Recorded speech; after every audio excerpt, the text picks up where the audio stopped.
ఓటంటే note కాదు, ఓటంటే కులం కాదు, ఓటంటే మతం కాదు. సంక్షేమ పథకాల లేకపోతే అభివృద్ధి. సంక్షేమ పథకాలు అందరూ మేనిఫెస్టోల కోసం ఆలోచిస్తున్నారు, కానీ ఆ మేనిఫెస్టోలు ప్రజలు తయారు చేయబడే విధంగా ఉంటే ఎట్లా ఉంటుంది? ఏ నినాదం వెనుక ఎవరి ప్రయోజనం దాగి ఉన్నదో ప్రజలు తెలుసుకోలేనంత కాలం ప్రజలు మోసపోతూనే ఉంటారు అని చెప్పాలే నేను. ఇప్పుడు భారతదేశంలో చాలా వరకు అభివృద్ధి అనేది ఒక దగ్గర అవుతుంది, ఒక దగ్గర అవ్వట్లేదు. సో దానికి ప్రజలే పాలకులుగా మారితే ఎట్లా ఉంటుంది అనేదే ఈ video. Let's watch it.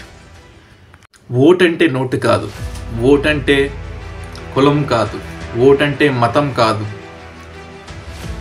ఓటంటే next generation. మన జనరేషన్కి వచ్చే జనరేషన్ మనం ఇచ్చే విలువైన అడ్మినిస్ట్రేషన్. మన దేశం ప్రజాస్వామ్యానికి ప్రథమ పిల్లర్స్ అయినటువంటి శాసనశాఖ, కార్యనిర్వహణ శాఖ, న్యాయశాఖ. శాసన శాఖ, కార్యనిర్వహణ శాఖను మనం ఎన్నుకుంటాం.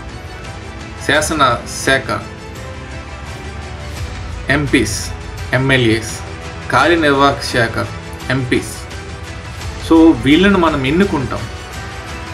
సో ఇదే అడ్మినిస్ట్రేషన్, పబ్లిక్ అడ్మినిస్ట్రేషన్ మనం ఎన్నుకుంటాం. సో అన్నటప్పుడు ఎట్లా ఉండాలి? ఓట్ అనేది ఇప్పుడు చాలా మంది అనుకుంటారు రిలీజ్ వేసేద్దాం, కాకపోతే ఓట్ అనేది ఆసామాసగా వచ్చింది కాదు. ఒక సగటు భారతీయుడు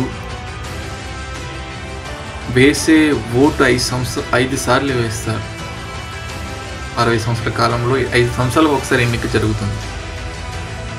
సో సగటు భారతీయుడు 5 సంవత్సరాలు వేస్తారు.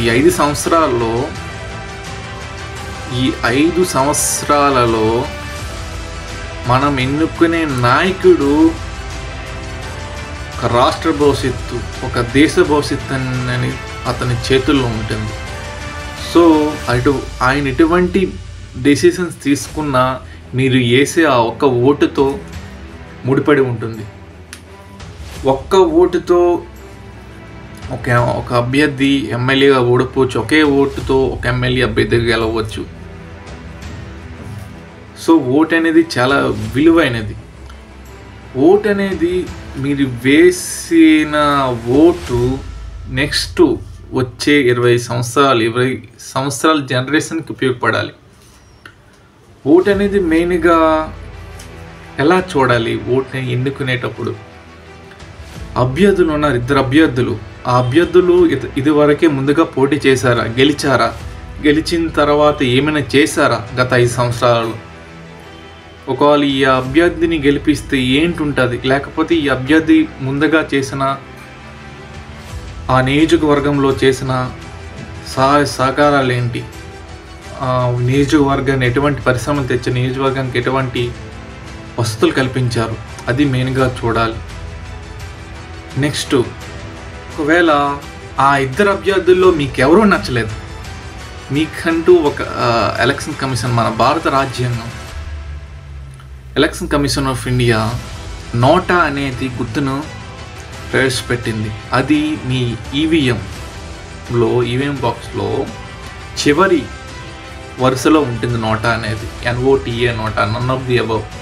మీ 2 అభ్యర్థులు ఎవరు మీకు నచ్చినట్లయితే మీరు నోటాకి వేయవచ్చు. దాని అర్థం ఏంటంటే పై ఉన్న 2 నాకు నచ్చలేదు అని ఓటుని తెలియజేయడం. నోటాకి ఎక్కువ ఓట్లు వచ్చినచో అప్పుడు మళ్ళీ రీకౌంటింగ్ చేస్తారు. సో ప్రజాస్వామ్యంలో నోటా అనేది చాలా కీలకం. కాకపోతే ప్రజల్లో దాని గురించి అవగాహన రావట్లేదు. నెక్స్ట్, ఓట్ అనేది హిస్టరీ చూద్దాం. ఒకప్పుడు భారతీయులకు ఓటు హక్కు లేదు, అది మనకు భారత రాజ్యాంగం కల్పించింది. భారత రాజ్యాంగము అమలు వచ్చిన తర్వాత ఏ ఒక్కరికి ఆర్టికల్ 324, ఆర్టికల్ 326 ప్రకారం ఏ ఒక్క భారతీయుడు కానీ లింగ పరంగా కానీ, కలర్ పరంగా కానీ, భాష పరంగా కానీ, స్థలం పరంగా కానీ ఓటు హక్కు నిర్బంధన అనేది కాదు. ఓటు హక్కు అందరికీ వర్తించును. సర్వజన వయోజన ఓటు హక్కు ఆర్టికల్ 326. భారతదేశంలో పుట్టిన 18 సంవత్సరాలు నిండిన ప్రతి ఒక్కరికి ఓటు హక్కు కల్పించారు మన భారత రాజ్యాంగం. స్వతంత్రం రాకముందు ఓటు అనేది అందరికీ లేదు. అంటే అప్పుడు అక్కడ దేశంలో ఉన్న విద్యావంతులు లేకపోతే రాజులు వీళ్ళకే ఓటు హక్కు. విద్యావంతులు అంటే విద్యావంతులకి కాదు, కులపరంగా అగ్ర కులాల వారికి, డబ్బు సమాజంలో పరపతి ఉన్న వాళ్ళకి ఓటు హక్కు ఉండేది. దానికోసం ఎంతో ప్రయత్నాలు జరిగాయి. అదే టైంలో వరల్డ్లో ప్రపంచంలో స్త్రీ ఓటు హక్కు కోసం కూడా చాలా ప్రయత్నాలు జరిగాయి. మన దేశంలో భారత రాజ్యాంగం వచ్చేంత స్త్రీలకు కూడా ఓటు హక్కు కల్పించబడింది. ఇంతకుముందు ప్రపంచంలో రష్యా కానివ్వండి, జర్మనీ ఇలాంటి దేశాల్లో ఓటు హక్కు కోసం, స్త్రీలకు ఓటు హక్కు కోసము ఎంతో ప్రయత్నాలు జరిగాయి. వాళ్ళు అక్కడ ప్రపంచంలో చేంజ్ అయ్యి స్త్రీలకు కూడా ఓటు హక్కు కల్పించారు. సో మన భారత రాజ్యాంగం అనేది 326 ప్రకారం ఏ ఒక్కరికి ఓటు వేసే ఓటు హక్కు అనేది నిర్బంధించకూడదు, అందరికీ ఓటు హక్కు కల్పించబడాలి అని భారత రాజ్యాంగంలో పొందుపరిచారు. ఏ దేశమైనా ఆ దేశం అభివృద్ధి చెందిందని ఆ దేశంలో ఉన్న మౌలిక సదుపాయాలు, ఆ దేశంలో ఉన్న వృద్ధి రేటు, ఆ దేశంలో అందరికీ ఉపాధి కలుగుతుందా, లేకపోతే సంక్షేమ పథకాలు అందుతున్నాయా అని కొలమానంగా ఉంటాయి. ఒక దేశంలో సంక్షేమం మొత్తం 100% ఉండి అభివృద్ధి అనేది 0% అయితే ఆ దేశము డెవలప్మెంట్ అవ్వదు. సో సంక్షేమ పథకాలు ఉండాలి, అభివృద్ధి ఉండాలి. ఈ రెండు కావాలంటే ముందుగా మనకి అభివృద్ధి జరగాలి. ఎక్కడైనా మనకి ఉత్పత్తి పెరిగితే, అంటే పన్ను రూపంలో వచ్చే ట్యాక్సుల రూపంలో వచ్చేవి మరియు ప్రభుత్వ పరిశ్రమల నుంచి వచ్చే డబ్బుల ద్వారా అభివృద్ధి అనేది జరుగుతుంది. సో మనకి పరిశ్రమలు నెక్స్ట్ అభివృద్ధి జరిగినప్పుడు మనము సంక్షేమ పథకాలు పెట్టవచ్చు. రాజకీయం ప్రపంచ దేశాలతో పోలిస్తే ఇండియాలో రాజకీయం బయట దేశ రాజకీయాలకి తేడా. ఎవరు నమ్మకపోయినా ఇండియాలో రాజకీయం అనేది కులం, మతం చుట్టూ తిరుగుతూ ప్రజల మధ్య ఉంటుంది. సో రాజకీయం అనేది ఇండియాలో ఇలా ఉండడం వల్ల అభివృద్ధి అనేది కొన్నిసార్లు అవుతుంది, కొన్నిసార్లు జరగదు. సో ప్రపంచ దేశాలు చూస్తే ఎలక్షన్స్ అయ్యాయా, ఆ తర్వాత ఆ రాజకీయమైన విమర్శ అనేది వాళ్ళు ఏదైనా తప్పు పథకాలు పెడితే, తప్పు డెసిషన్ తీసుకుంటే ఆ రచ్చ అనేది ఉంటుంది. కాకపోతే ఇండియాలో వ్యక్తిగత దోషణలు ఉంటాయి. ఒక పాలకుడికి ఇంకో పాలకుడికి మధ్య వ్యక్తిగత దోషణలు ఉంటాయి.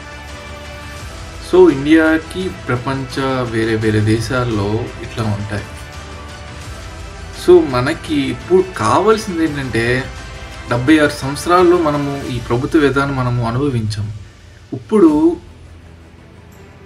ప్రజలే పాలకులను శాసించే విధానాలు రావాలి.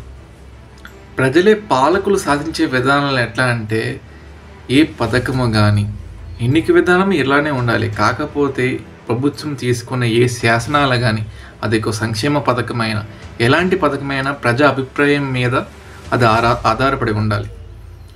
అంటే ప్రజా అభిప్రాయం ఉండాలి అక్కడ. మెయిన్లీ ఏ పథకం ఏ డిసిషన్ ప్రజలే పాలకులకు ఉండాలి.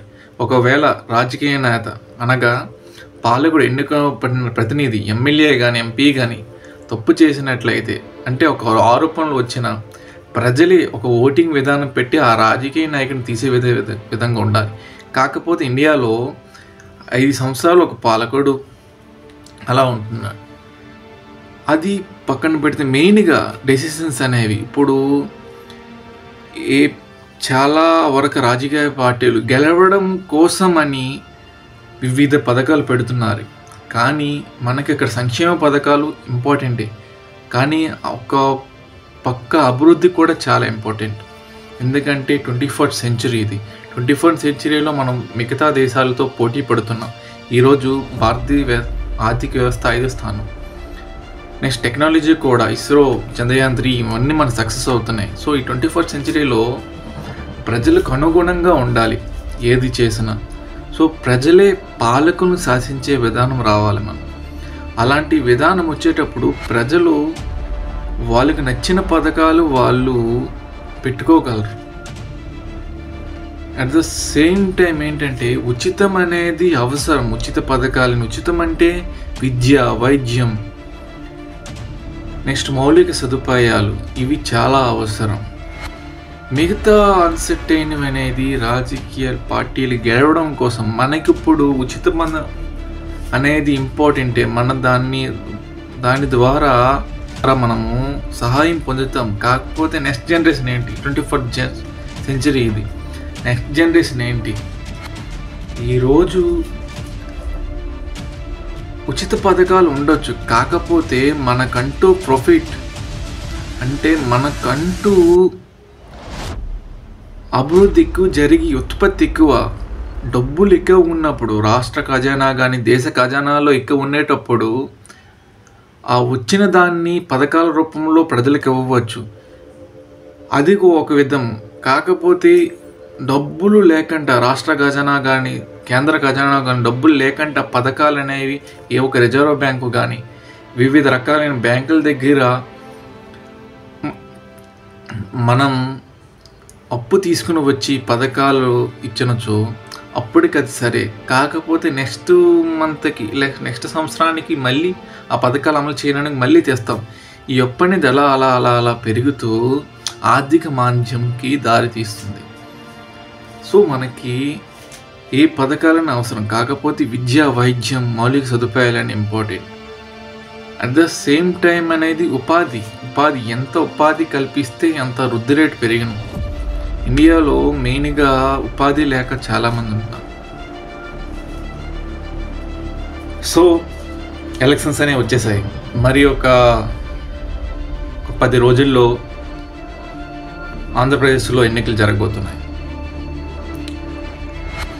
చాలా రాజకీయ పార్టీలు తమ మేనిఫెస్టోలు విడుదల చేశాయి. ఇక్కడ ఇప్పుడు మంది అప్కమింగ్ జనరేషన్ 21st సెంచరీలో ఉన్నాం.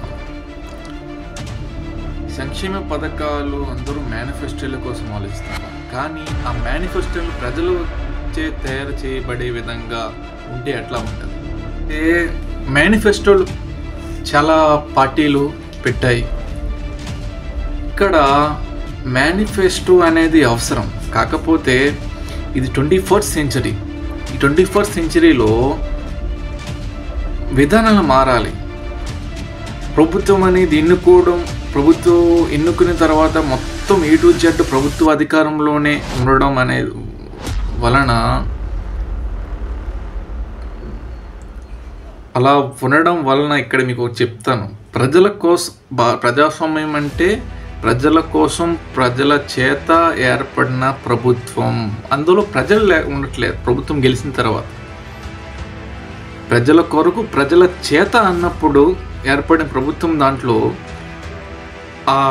ఏవైతే చట్టాలు, ఏవైతే శాసనాలు చేస్తాయో అప్పుడు ప్రజలు ఉండట్లే. ఇక్కడ చాలా శాసనాలు చేస్తున్నారు. పార్లమెంట్ కానివ్వండి, రాష్ట్ర అసెంబ్లీ కానివ్వండి, శాసనాలు చేస్తున్నారు. అందులో ప్రజలనే ఉండట్లే. సో ఇక్కడ మనకి మారాల్సింది ఏంటంటే ఏ శాసనాలు కానీ, ఏ సంక్షేమ పథకాలు కానీ ప్రజా అభిప్రాయం సేకరించి ప్రజలకు ఓటింగ్ పెట్టి ఈ పథకం మీకు ఉపయోగపడుతుందా లేదా, లేకపోతే ఓన్లీ అసెంబ్లీ కానీ పార్లమెంట్ కానీ వాళ్ళకు ఉపయోగపడే విధంగా ఏదైనా శాసనాలు చేసుకున్నప్పుడు ప్రజలే వ్యతిరేకంగా అభిప్రాయం సేకరించి మాకు ఈ వద్దు, మాకు ఇలాంటి పథకం వద్దు అనే విధానం తేవాలి. ఇది స్విట్జర్లాండ్లో ఉంది. స్విట్జర్లాండ్ ప్రత్యక్ష ప్రజాస్వామ్య కంట్రీల్లో ఎట్లానే ఉంటుంది.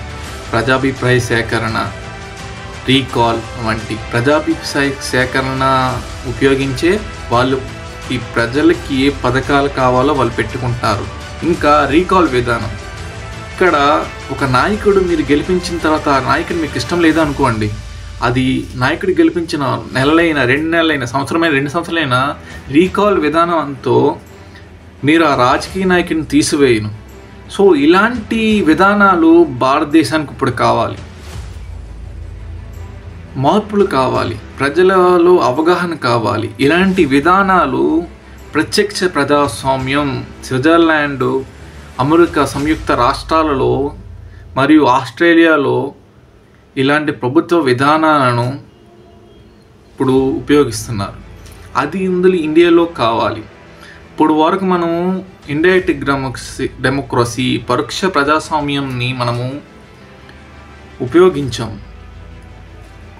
జస్ట్ చేంజ్, ఇలా రాజ్యాంగం అన్నీ ఇట్లానే ఉంటాయి. కాకపోతే మనకి ఆ నాయకులు ఎన్నుకునే విధానంలో కానీ పథకాలు రూపొందించడంలో కానీ ప్రజల్ని చేర్చుకోవాలి. ప్రజాభిప్రాయ సేకరణ చేసి ప్రజలు పాల్గొనే విధంగా ఉండాలి.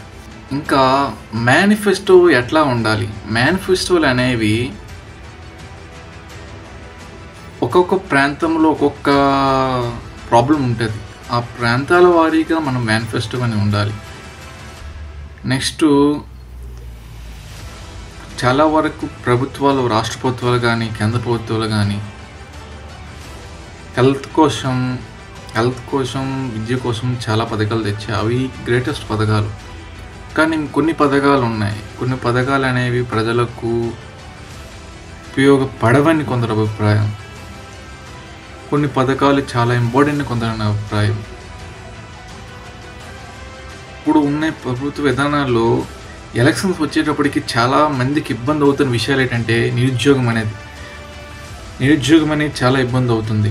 ఆ నిరుద్యోగం కోసం అనేది ఏ ప్రభుత్వాలు కానీ డెసిషన్స్ తీసుకోవట్లేదు. మెయిన్గా ఇది నమ్మకపోయినా నిజం. ఎందుకంటే ఎలక్షన్ కోడ్ ఒకసారి పడింది అనుకోండి, ఏ ఒక్క నోటిఫికేషన్ కూడా రాష్ట్ర ప్రభుత్వాలు కానీ కేంద్ర ప్రభుత్వాలు కానీ నుంచి రావట్లేదు. సో తద్వారా ఏమవుతుందంటే ఆ ఎలక్షన్స్కి అయ్యే ఆ పేజ్ అనేది ఎలక్షన్స్ 9 పేజీల్లో జరిగితే ఒక 6 నెలలు 7 నెలలు ఇలా అవడం వల్ల నిరుద్యోగం అనేది వాళ్ళ ఏజ్లు ఇప్పుడు ఎందుకంటే ఏజ్లు చూస్తున్నారు. ఒక 35 సంవత్సరాలు నిన్న అభ్యర్థి ఆస్పిరెంట్ ఆ తర్వాత నోటిఫికేషన్ పడితే ఎలిజిబుల్ కాలేకపోతున్నారు. సో దీనికి ఏంటి పరిష్కారము అంటే ఇప్పుడు మెయిన్గా విద్య కానీ వైద్యం కానీ ఈ నిరుద్యోగం జాబ్ పోర్టల్స్ అనేవి ఏ ఒక్క ప్రభుత్వం కానీ కేంద్ర ప్రభుత్వంకు సంబంధం లేకుండా అదొక రాజ్యాంగబద్ధ సంస్థగా స్వయం ప్రతిపత్తి కలిగించాలి. ఇప్పుడు జాబ్ పోర్టల్ తీసుకునండి, ఏ ఒక్క రాష్ట్ర ప్రభుత్వం కానీ దాని అండర్లో ఉండకుండా, ఏ కేంద్ర ప్రభుత్వం కానీ తన అండర్లో ఉండకుండా ఒక స్వయం ప్రతిపత్తికి ఎలక్షన్తో సంబంధం లేకుండా ఎగ్జామ్స్ ఇచ్చి నోటిఫికేషన్స్ ఇచ్చి కండక్ట్ చేసే విధంగా ఉండాలి. ఇప్పుడు చాలా వరకు ఉన్నాయి డిఎస్సి కానీ ఎగ్జామ్స్ కానివ్వండి, గ్రూప్ 1 గ్రూప్ 2 రైల్వేస్ కానివ్వండి, ఎస్ఎస్సి కానివ్వండి, చాలా ఉన్నాయి. ఇంకా ఇవంతా ఒకే తావు తేవాలి. ఇంకా వైద్యము విద్య అనేది భారత అసంఘటిత నిధిలో చేర్చాలి. ఒకవేళ అత్యవసర పరిస్థితి వచ్చిన వైద్యానికి ఉచితంగా ఉండే విధానంగా ఆ రాజ్యాంగబద్ధ సంస్థగా ఏర్పాటు చేయాలి. ఇంకా దేశంలో కులం మతం అనేది కాకుండా వాటి కోసం ఆలోచించకుండా అభివృద్ధి వైపు బాటలు వేయాలి. మెయిన్గా ఇప్పుడు చూస్తే ఒక పార్టీ ఇంకో పార్టీ మత చిచ్చు అవుతుంది కానీ డెవలప్మెంట్ కోసం ఆలోచించారు. We have 21st century we have 143 crore people population. ప్రపంచంలో ఎక్కువ యువత కలిగిన దేశం మనది. అందులో ఎంతమంది ఒలింపిక్స్కి వెళ్తున్నారు. అట్ ద సేమ్ టైం ఏంటంటే ప్రతి ఒక్కరూ టాలెంట్ ఉంటుంది, కాకపోతే ఆ యొక్క అవసరాలు తీర్చే ఆ నీడ్స్ అనేది ఉండట్లే. అందుకోసమే చాలామంది యువత అబ్రాడ్ వెళ్ళిపోతున్నారు. సో దానికి చక్కని ఉదాహరణ ఏంటంటే ఇప్పుడు చాలామంది గూగుల్ సిఇఓ కానివ్వండి, మైక్రోసాఫ్ట్ సిఇఓ కానివ్వండి, ఐబిఎం సిఇఓ కావండి, చాలామంది సిఇఓలు భారత సంతతి వ్యక్తులే, భారతదేశానికి వ్యక్తిని చెందిన వ్యక్తులే. వాళ్ళు ఎందుకు ఇండియాలో ఉండలేకపోయారు? మన దేశం వాళ్ళని ప్రొవైడ్ చేయలేదా? సో అది చాలా ఇంపార్టెంట్. ఇంకా విద్యా విధానం చూడండి. విద్యా విధానంలో మన దేశం అనేది ప్రపంచంలోనే ప్రసిద్ధి చెందింది. నలంద విశ్వవిద్యాలయం కావండి, విక్రమ్శీల, చాలా విశ్వవిద్యాలయాలు అనేవి ప్రపంచ దేశాల్లో విద్యార్థులు మన దేశానికి వచ్చి చదువుకునే వాళ్ళు. ఇప్పుడు ఎందుకు యుక్రెయిన్ కానీ వేరే దేశాలకు పోతున్నారు? సో మన విశ్వవిద్యాలయాలను మనం కోల్పోతున్నాం.